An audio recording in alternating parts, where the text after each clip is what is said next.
Minhas irmãs, meus irmãos, que o Senhor Jesus nos abençoe. É sempre um prazer enorme voltarmos ao Eurípides Barçanufo.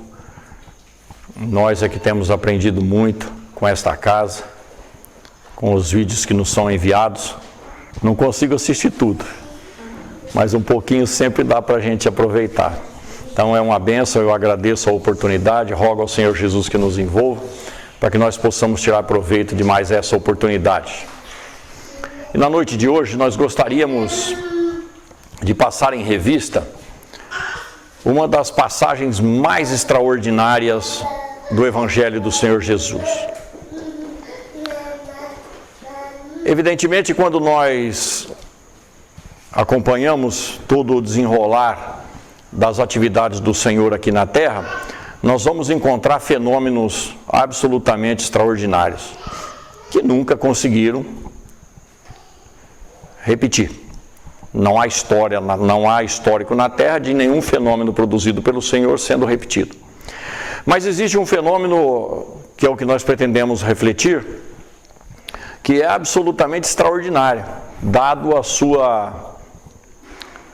sua mecânica, vamos dizer assim, e o conjunto de ensinamentos que traz para nós outros, quando nós somamos a análise do Evangelho às letras do Consolador Prometido. Emmanuel falaria para nós que as letras do Evangelho não são de particular interpretação, ou seja, sempre que nós acessarmos o Evangelho do Senhor, nós sempre vamos tirar ensinamentos, sempre vamos tirar novos ângulos de raciocínio, novas informações subliminares nas entrelinhas, enfim, sempre haverá um jeito de nós prospectarmos das letras do Evangelho ensinamentos, e isso em qualquer época de nossas vidas. Não é sem razão que o Senhor afirmaria que as palavras dele eram palavras de vida eterna, e que passariam o céu e a terra, mas as palavras dele não. De forma que a gente lê o Evangelho hoje e volta a ler daqui 10 anos a mesma passagem, a gente vai encontrar condições melhores de entendimento para outras faces do conhecimento que a gente não tinha tentado.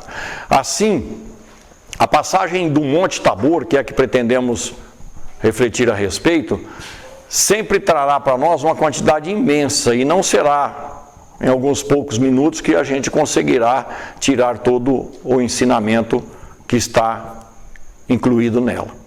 Mas a nossa proposta é estudarmos um pouquinho mais. Naquele fim de tarde, o Senhor Jesus convoca apenas três dos seus 12 apóstolos, Pedro, Tiago e João. Os dois irmãos, filhos de Zebedeu e Pedro, sobem com o Senhor Jesus ao alto do monte. E era um fim de tarde, porque quando eles chegam ao alto do monte e começam a ocorrer os fenômenos, os apóstolos que ali estavam,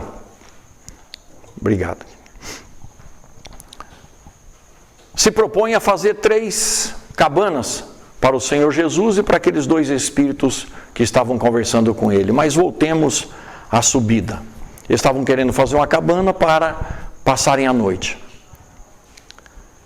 Quando o Senhor Jesus atinge o alto do monte, junto com aqueles 3 apóstolos, ocorre um fenômeno absolutamente magnífico. O Senhor se transfigura em luz. O seu rosto se ilumina a ponto de todas as suas vestes refletirem a sua luz, as suas mãos também se iluminam. O que é que aconteceu nesse instante? O que é que o Senhor Jesus fez acontecer? Ele, dada a potência do seu Espírito, o Espírito puro que é, o Senhor Jesus alterou toda a fenomenologia fisiológica para se deixar ver na luz espiritual que ele possui. O que os apóstolos ali viram, nada mais, nada menos do que era uma amostra da luz do Espírito do Senhor. O corpo como que desaparece e surge uma luz intensa. E nós estamos falando de um fenômeno à luz do dia. Imaginemos se fosse à noite. Quando o Senhor se transfigura em luz e mostra toda a sua radiância espiritual, a gente se lembra de duas informações que o Senhor, traz para nós. Eu sou a luz do mundo. Quem anda comigo não anda em trevas. É uma metáfora. Jesus está falando que a sua mensagem, que a sua atitude em relação à terra e aos espíritos que aqui estamos, tem a ver com uma vida às claras, iluminada pela ação do amor e, consequentemente, com resultados inerentes à felicidade. Então, quem anda com Jesus sempre vai ter possibilidade de ter uma vida clara, uma vida às claras, de forma a, sabendo para onde está indo e de como proceder, percebe-se naturalmente em decorrência a felicidade. Então, quando Jesus fala, eu sou a luz do mundo, ele está dizendo que no mundo ainda não havia uma luz tal qual a dele que garante toda a segurança que nós precisamos ter para caminhar nesse mundo de trevas. Essa é a primeira parte do ensinamento do Senhor. O segundo já é mais objetivo, porque ele vai falar para nós outros que nós também somos a luz do mundo. Vós sois a luz do mundo. Mas ele vai acrescentar, fazei brilhar a vossa luz. Ora, o Senhor não mandaria nós brilharmos a nossa própria luz se ela já estivesse brilhando. Consequentemente, o Senhor está pedindo para nós acendermos uma luz que nós ainda não tínhamos e talvez ainda não a tenhamos. E quando o Senhor fala, vós sois a luz do mundo, significa dizer que nós temos uma tarefa a executar aqui na terra. Cada um de nós. Quando nós inserimos toda essa aparência de ensinamentos aos códigos da doutrina espírita, as coisas começam a ficar mais claras. Então, nós podemos pensar do Livro dos Espíritos duas questões. A questão 88 e a questão 88A. Allan Kardec vai perguntar para os espíritos, na questão 88, se o espírito, nós, enquanto espíritos, enquanto criaturas, se o espírito tem uma forma determinada, limitada e com constância. Porque tudo aquilo que nós fabricamos tem limites, tem características, tem durabilidade. Kardec quer saber dos espíritos se o nosso espírito tem uma forma determinada, ou seja, quando Deus cria espíritos, qual é a forma dos espíritos que Ele cria? E essa forma tem determinadas limitações e a durabilidade no tempo. É isso que Kardec está perguntando. Mas os espíritos vão dar uma resposta intrigante, porque eles vão dizer que para os nossos olhos de encarnados aqui na Terra, não. Ou seja, a gente não consegue identificar ainda o que é espírito. E quando a gente fala que viu um determinado espírito, a gente não viu o espírito, a gente viu o perispírito, é a aparência que aquele espírito utiliza para ser reconhecido por nós outros. Nós ainda não temos condições de enxergar o espírito em si mesmo. Para os nossos olhos, sim, continuam os espíritos superiores. Quer dizer, à medida em que a gente evolui e atinge patamares superiores, a gente vai tendo mais possibilidade de enxergar a realidade da vida no seu mais profundo aspecto, a ponto de enxergar o espírito sem ter necessidade de vê-lo através do perispírito. Podeis, no entanto, continuam ainda os benfeitores, compreender o espírito como sendo uma chama, um clarão, uma fagulha etérea. Ponto. E nós poderíamos perguntar por nossa vez, ora, o que é uma chama, um clarão, uma fagulha, se não coisas que emitem luminosidade? Se não coisas que têm uma luminescência natural? Ao que Kardec vai perguntar então na questão 88A, se essa chama, se esse clarão, se essa fagulha tem uma cor qualquer. E os espíritos disseram que sim, tem. Que vai do opaco, do escuro, ao brilho intenso de um rubi, ou seja, ao brilho intenso de uma pedra preciosa, não necessariamente um brilho vermelho, mas um brilho puro. Segundo o progresso moral da humanidade, ou segundo o progresso atingido pelo Espírito.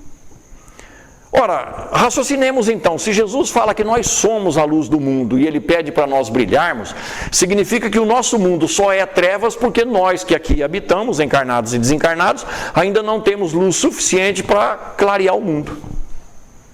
E a partir do momento que eu clareio a minha luz, e cada um de nós aqui clareia a sua luz, e assim cada ser criado por Deus clareia e ilumina-se a si próprio, nós naturalmente vamos afastar todas as trevas que nós conhecemos como umbral do entorno do planeta. Porque toda a vibração que nós geramos, que tem uma determinada coloração, é que constrói o umbral no qual nós vivemos mergulhados aqui na Terra.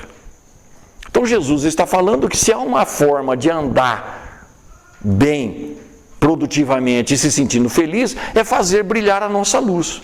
Ora, o que faz brilhar a nossa luz, os Espíritos já disseram, é o desenvolvimento moral, mas nós poderíamos fazer essa pergunta para o Senhor Jesus.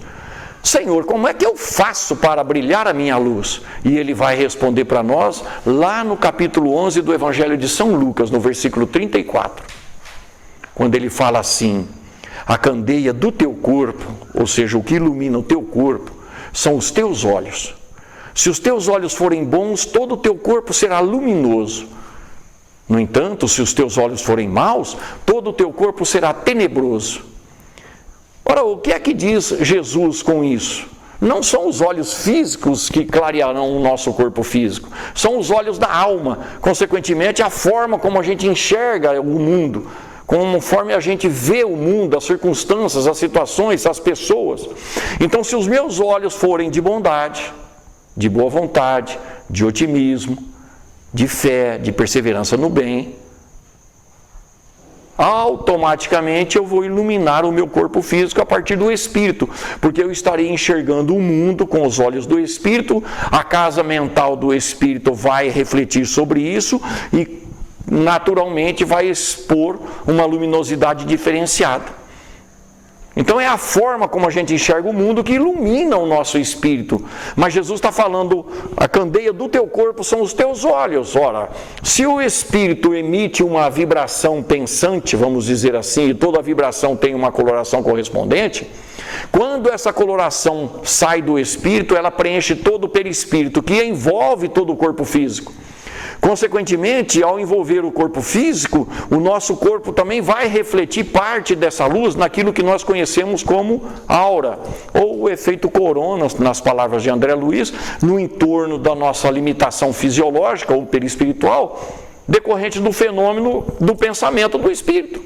Então a nossa luminosidade será vista pelos espíritos se eles prestarem atenção em nós. E em vendo a nossa luminosidade, saberão de quem ou do que se trata. Os espíritos nos identificam facilmente pela nossa coloração espiritual. E, consequentemente, por ser onda, nós vamos estar sempre em sintonia com ondas afins. Por isso que a gente se agrega com essa ou aquela condição humana, de acordo com o que se pensa, porque estamos sempre envolvidos nas mesmas vibrações, por sintonia. Ora, e quando o meu olho será mau? O inverso. Quando eu olhar o mundo com pessimismo, com negativismo, com descrença, com falta de fé, com desânimo, com acidez crítica. Quando eu viver reprimindo as pessoas, impondo às pessoas o meu jeito de ser. Quando eu fizer isso, eu estou enegrecendo toda a minha luminescência. É isso que Jesus está falando para nós outros, que vai depender de cada um de nós o tipo de coloração que a gente emite através dos nossos valores dentro do nosso mundo pensante. Por isso que ele diz no versículo 35 que fazei brilhar a vossa luz é uma obrigação natural. Vê então que a luz que há em ti não sejam trevas, disse Jesus. Opção nossa. Andar com luminescência ou andar nas trevas é uma opção nossa, livre-arbítrio nosso. É isso que o Senhor Jesus está dizendo naquele instante para nós outros, quando Ele se mostra espiritualmente. A sua essência espiritual. E lembremos-nos que nós poderemos fazer muito mais coisa do que Ele fez. Como Ele é um Espírito filho do Pai e nós também somos filhos do Pai, um dia nós também haveremos de brilhar como Ele brilha. Quando? Vai depender dos nossos esforços, das nossas intenções e, evidentemente, de um certo tempo para a gente conseguir isso. Mas a situação está em aberto para nós outros. Basta que nós avancemos nesse sentido. Está em nossas mãos. Mas nós temos noção que é assim. Que nós nos iluminamos ou que os espíritos se iluminam. Quando a gente entra em um templo católico, por exemplo, eu que vim do catolicismo, A gente vai observar estátuas, figuras pintadas, sempre com uma coloração em torno, ou pelo menos uma auréola, indicando que são seres que têm uma luminescência espiritual diferenciada. E no popular aqui na Terra, e não precisa nem ser espírita para falar ou para ouvir, a gente sempre escuta: fulano é um ser iluminado, é um espírito iluminado, aquele tem luz própria. Nós já sabemos que quanto mais a pessoa se desenvolve moralmente, mais iluminada ela é em amplo sentido, não só iluminada no sentido de saber fazer as coisas e fazer certo, quanto ter uma luminescência espiritual que é decorrente do conjunto de moralidade já desenvolvida. Nós precisamos dar um jeito então de fazer brilhar a nossa luz. E precisa ser rápido, se nós quisermos viver num mundo melhor. Então que cada um de nós assuma para si fazer um exercício tal que onde a gente seja um foco de luminosidade, com uma atuação positiva no meio em que nós estamos sendo chamados a viver, a começar, evidentemente, de dentro de nossas próprias casas. Fenômeno decorrente, os fenômenos continuam no monte, porque assim que Jesus se ilumina e assusta os apóstolos, aparecem conversando com ele dois espíritos, Moisés e Elias. Ora, nós poderíamos fazer uma outra pergunta: como é que aqueles três apóstolos que depois contaram para os evangelistas, ou deixaram para os evangelistas a informação, como é que eles sabiam que se tratavam de Moisés e Elias, sendo que não existia nenhum registro fotográfico à época, nenhuma figura criada para identificar esse é Moisés e esse é Elias? O fenômeno mediúnico, ele traz em si mesmo várias informações. Então, quando a gente tem uma ocorrência mediúnica, são várias as informações que chegam naquele instante. Se um médium tem a oportunidade de ver determinado espírito, ele não só enxerga aquele espírito, ou perispírito, né? Ele não só enxerga aquela personalidade, quanto ele já tem informações subliminares do porquê daquela aparência, qual é o caminho, qual é o recado que aquela entidade quer dar, qual é a intenção. Tudo isso faz parte do contexto do fenômeno mediúnico. E naquele instante que Moisés e Elias aparecem conversando com Jesus, os apóstolos identificaram eles por uma simples informação subjetiva que a própria fenomenologia traz. Ora, se eu quiser melhorar então a minha percepção mediúnica, eu preciso desenvolvê-la. E para desenvolver as minhas percepções mediúnicas com segurança, com equilíbrio, doutrina espírita. A começar do Livro dos Espíritos, Livro dos Médiuns e assim sucessivamente. Então, se eu tenho um grau de mediunidade ostensiva, eu preciso educar, eu preciso desenvolver. Nada melhor do que começando com a doutrina espírita, notadamente o Livro dos Médiuns. Mas estão ali aqueles três espíritos: Jesus encarnado, Moisés e Elias conversando. Quem é Moisés? Moisés, nós sabemos, é o introdutor da primeira grande revelação espiritual aqui no planeta. Ele vem trazer um conjunto de informações guiando o povo judeu da escravidão do Egito para a terra prometida. E ali começam-se os ensinamentos e os mandamentos para começar a pôr ordem no convívio social daquele povo. Por tudo aquilo que ele fez, pela tarefa que lhe coube, Moisés só pode ser um grande espírito. E ali está conversando com Jesus, frente a frente. Não seria à toa. Não é para qualquer um. E Elias, maior que Moisés. E por que nós podemos falar isso? Porque o próprio Senhor disse. Elias, os estudiosos do Velho Testamento dizem, é um dos 4 maiores profetas. Jesus diz que Elias reencarnou como João Batista, e de João Batista Jesus disse que era o maior nascido aqui na terra até então. O que significa dizer que ele é moralmente maior que Moisés ainda. Ou seja, nós estamos vendo ali 3 tipos de espírito, ou melhor, 3 classes. O Senhor Jesus, espírito puro. Elias, um espírito superior, mas bem superior. Moisés, superior, mas um pouco menor. Se nós quisermos saber a nossa condição evolutiva, espiritualmente falando, é só dar um pulinho no Livro dos Espíritos, a partir do item número 100, quando se estuda a escala espírita.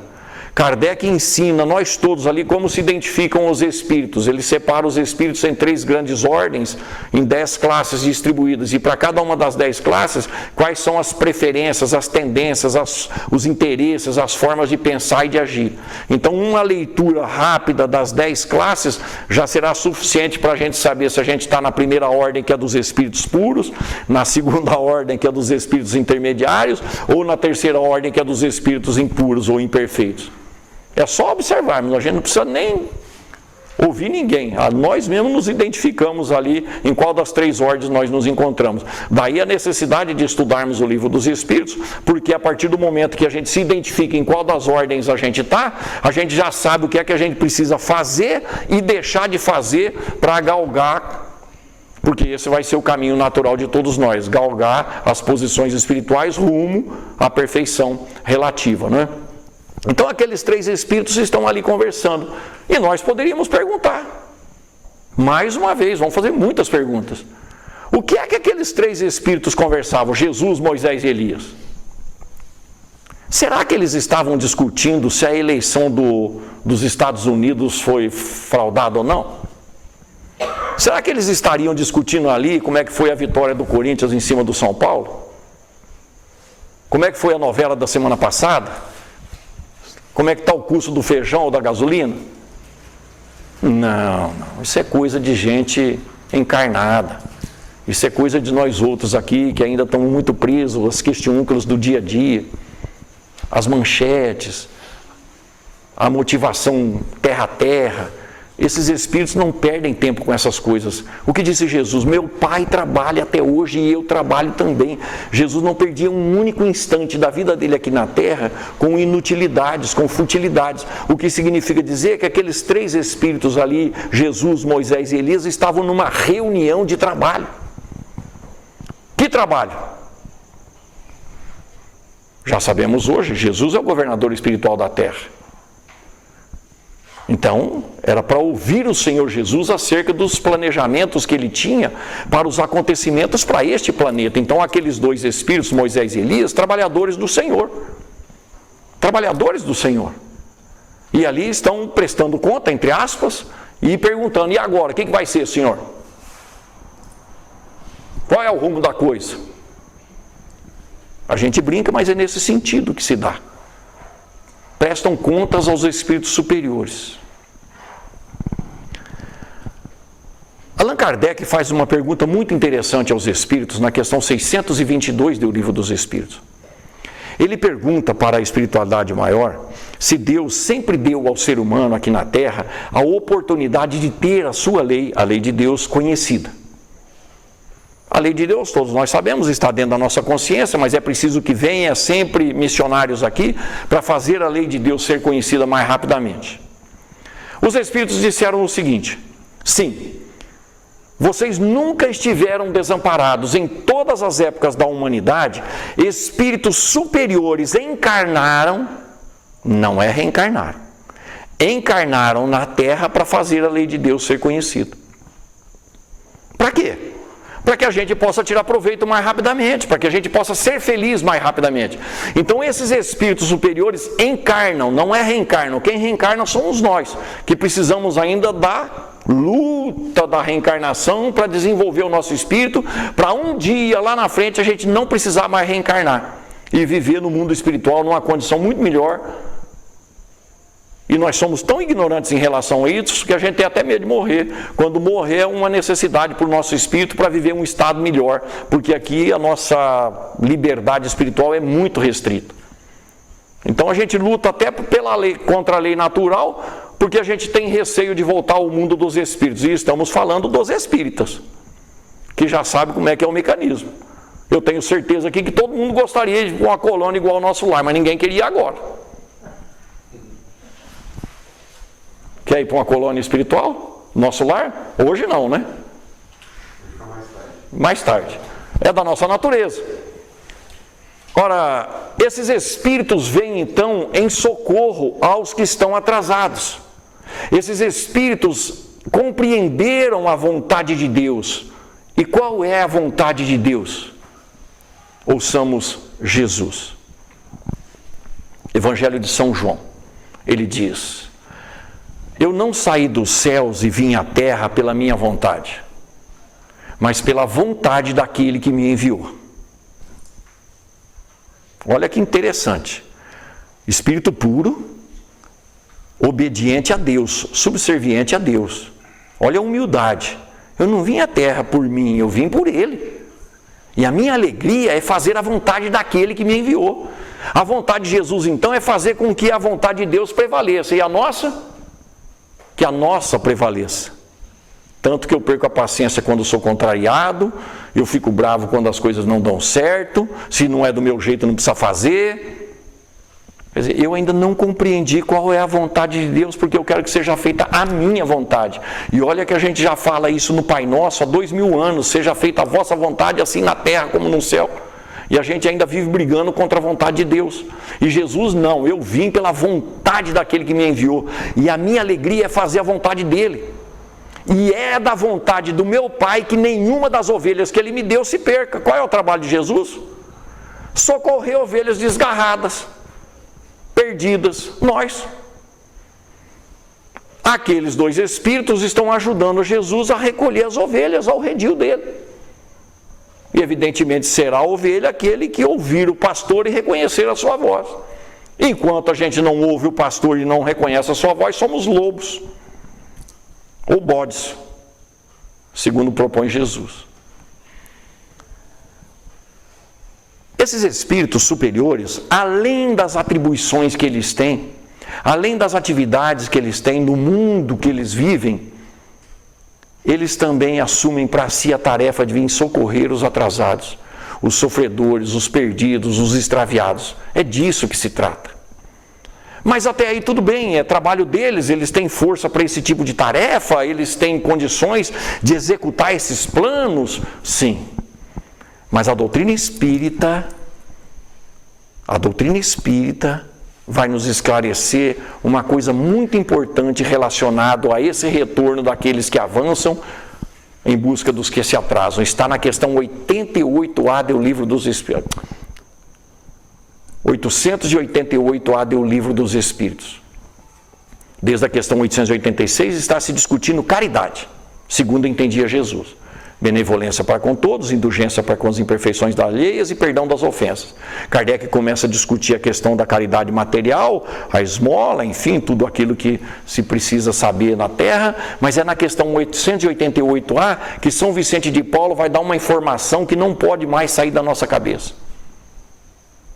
Diz o benfeitor no meio de uma resposta bastante grande: o espírito, esteja ele encarnado ou desencarnado, nunca deve se esquecer que assim como à frente dele tem aqueles que o ajudam a progredir, tem ele no ponto em que está, o mesmo a fazer com quem está atrás.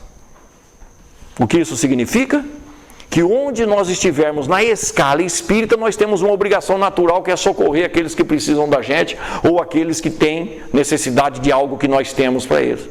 Então o encadeamento leva em conta até as nossas imperfeições, o encadeamento do amor e da caridade. Nós somos como um pequeno elo, unindo o elo da frente com o elo de trás, numa corrente chamada evolução humana. E lá na ponta dessa corrente, nesse planeta, Jesus, fazendo uma força lascada para levar a gente para frente, e a gente fazendo uma força lascada para ficar aqui. Então aqueles espíritos estão dando uma amostra para nós daquilo que nós precisamos aprender a fazer. Não pensar tanto só em nós, pensar em nós também, nas nossas obrigações naturais, nas nossas possibilidades, mas já gastar um pouquinho da nossa energia e do nosso tempo para pensar no próximo. Naqueles que convivem conosco, e muito mais naqueles que convivem conosco e precisam da gente. Então seria o caso de perguntar o quanto eu estou sendo luz na vida daqueles que vivem comigo, a começar de dentro da nossa própria casa. E no meio social, no meio laboral, onde nós estivermos, quanto nós temos sido luzes? É disso que se trata. Mas continuemos tirando informações daquela passagem extraordinária. Uma grande nuvem, dizem os evangelistas, e são 3, Mateus, Marcos e Lucas, é que narram essa passagem. João não narra essa passagem. E é por isso que a gente sabe que é de dia ainda, porque os apóstolos queriam fazer uma cabana para passar a noite, mas a nuvem vem e faz sombra sobre eles. Então ainda é de dia, mas no fim de tarde. A nuvem envolve todos eles, está escrito no Evangelho. E de dentro da nuvem sai uma voz potentíssima, retumbante. Este é o meu filho amado, a ele ouvi. Do que se trata? Mais uma vez a gente precisa apelar para as lições da doutrina espírita. A voz que saiu da nuvem não é a voz de Deus como imaginavam aqueles 3 apóstolos que lá estavam e aqueles que começaram a aprender com o fenômeno a partir da descrição dos evangelistas. Eles não tinham noção do que se tratava. Aquele fenômeno da voz chama-se fenômeno da voz direta, estudado por Kardec. São os espíritos falando para nós outros, mas para que eles pudessem falar e nós ouvirmos, é preciso que alguém tenha fornecido um ectoplasma, que é uma energia, vamos dizer assim, espiritual que todos nós temos, e uma garganta fluídica fosse criada para eles utilizarem. André Luiz falará para nós sobre esse fenômeno de ectoplasmia no Evangelho de Jesus, no último capítulo de Mecanismo da Mediunidade. Vale a pena dar uma estudada naquele capítulo chamado Mediunidade de Jesus. Os apóstolos, muito provavelmente, ou o próprio Senhor, forneceram ectoplasma, uma garganta foi criada no meio da nuvem. Como o ectoplasma tem mais ou menos a mesma coloração que uma nuvem, não foi identificado. Fica então a fenomenologia. É Deus que está falando.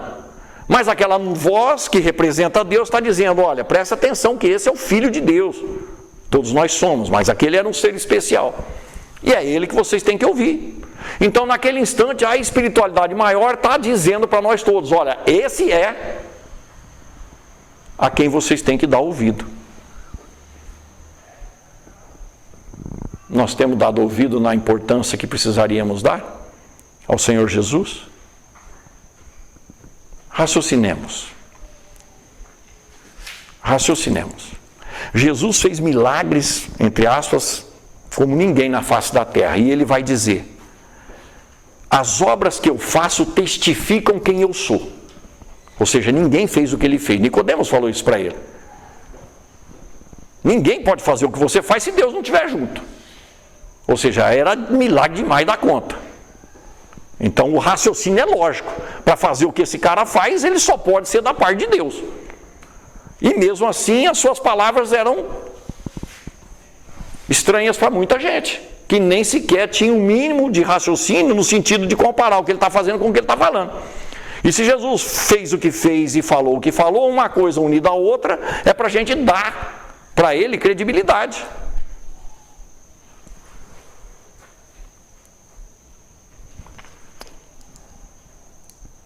Jesus foi atestado também no Velho Testamento. Entre 700 e 500 anos, vários profetas vaticinaram a vinda do Senhor na terra.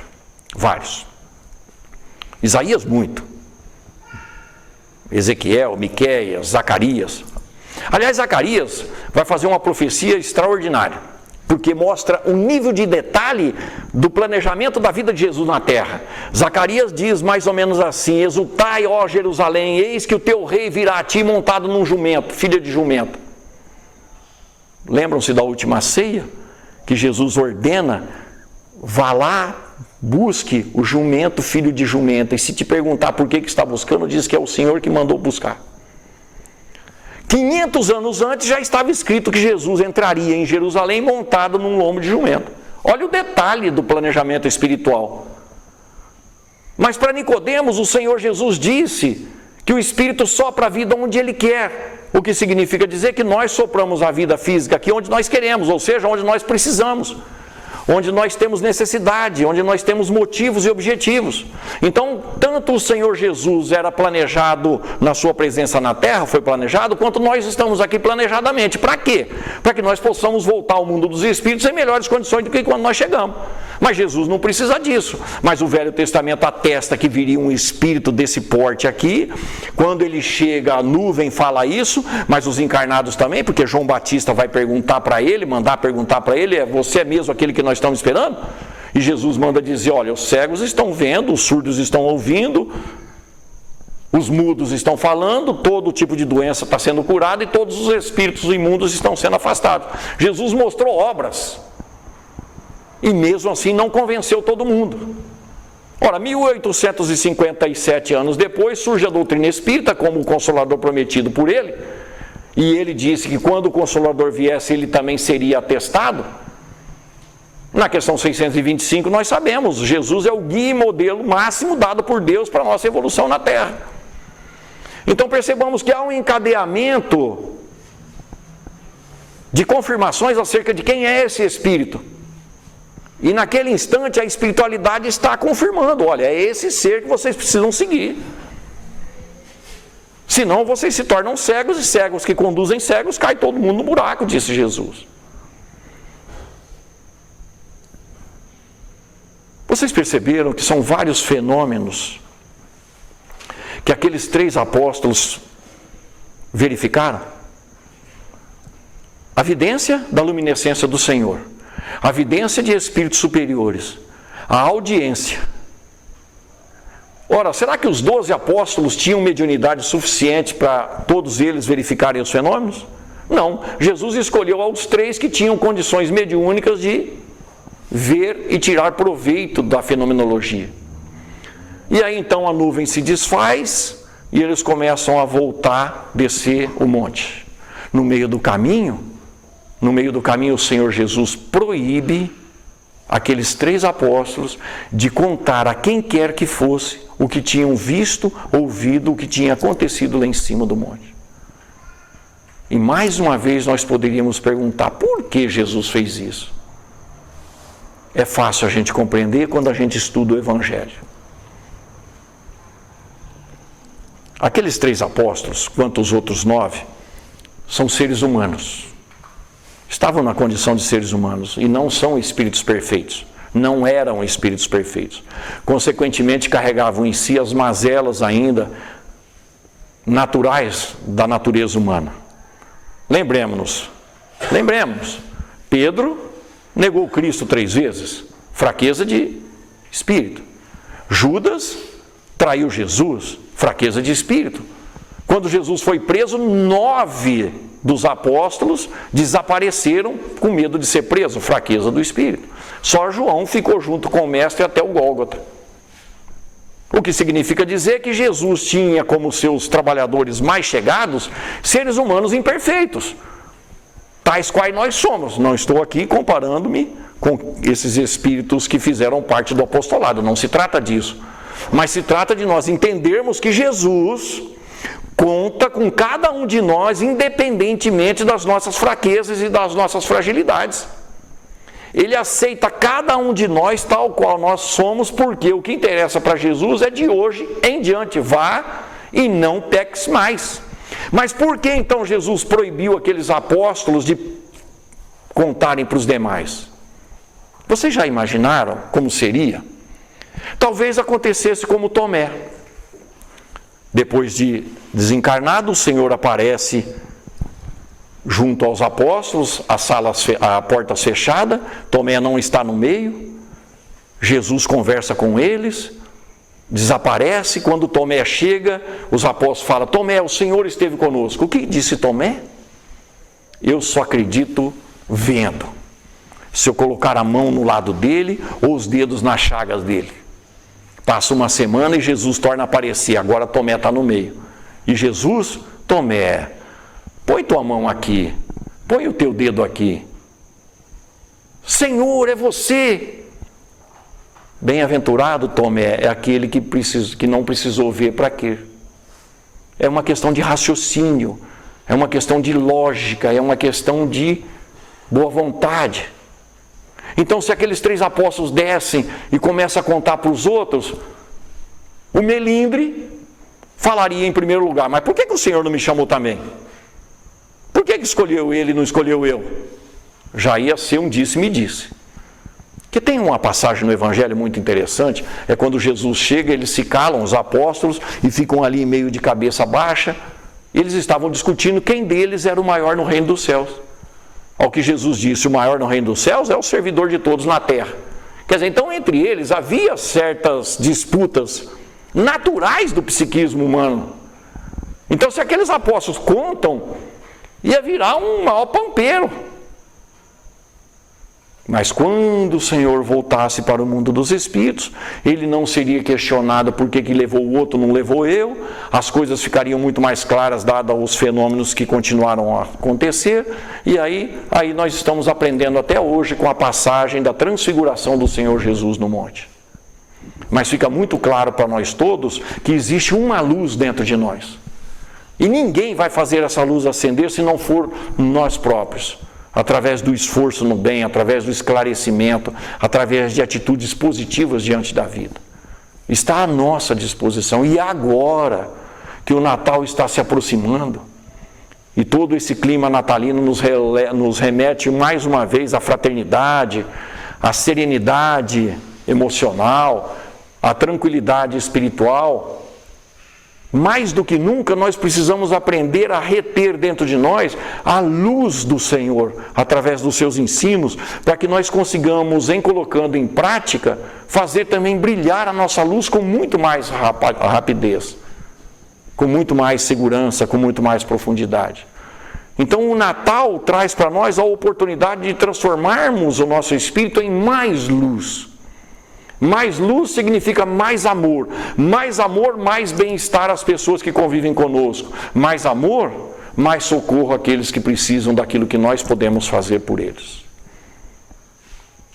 Transfiguremo-nos, cada um de nós, transfiguremo-nos, mas isso nunca será possível sem Jesus, porque Ele é a luz do mundo e não nos deixará órfãos, estará conosco até o fim dos tempos.